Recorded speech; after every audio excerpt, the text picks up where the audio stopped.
Hello बच्चों, let's read the question which is correct order for electron gain enthalpy. The key concept is electron gain enthalpy.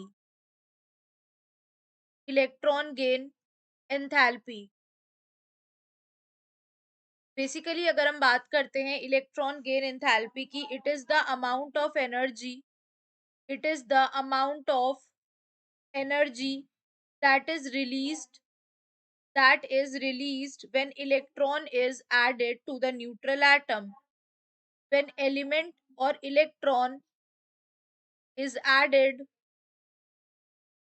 to the isolated or neutral gaseous atom. Neutral gaseous atom. तो इसे हम क्या कहते हैं? Electron gain enthalpy कहते हैं.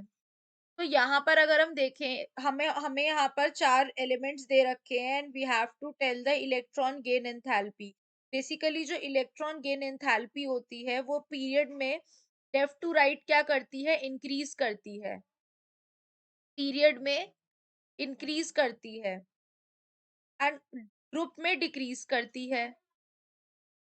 Group में क्या करती है? डिक्रीज करती है.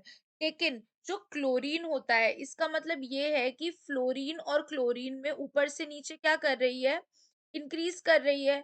ऑक्सीजन और सल्फर की अगर हम बात करें, यानी कि फ्लोरीन का कम होना चाहिए और ऊपर से नीचे डिक्रीज कर रही है तो फ्लोरीन का ज्यादा होना चाहिए. But due to the small size of fluorine, what is happening, जो हमारा ऑक्सीजन होता है, जो हमारा क्लोरीन होता है, का ज्यादा होता है.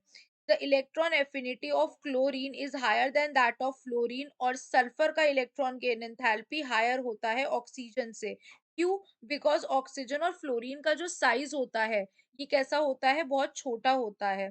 तो इस वजह से हमारा जो करेक्ट ऑर्डर बनेगा वो बनेगा सबसे ज्यादा क्लोरीन का. ऊपर से नीचे तो इंक्रीज हो रहा है, लेकिन एक्सेप्शन क्या है? फ्लोरीन का होना चाहिए था ज्यादा, बट क्लोरीन का हो रहा है.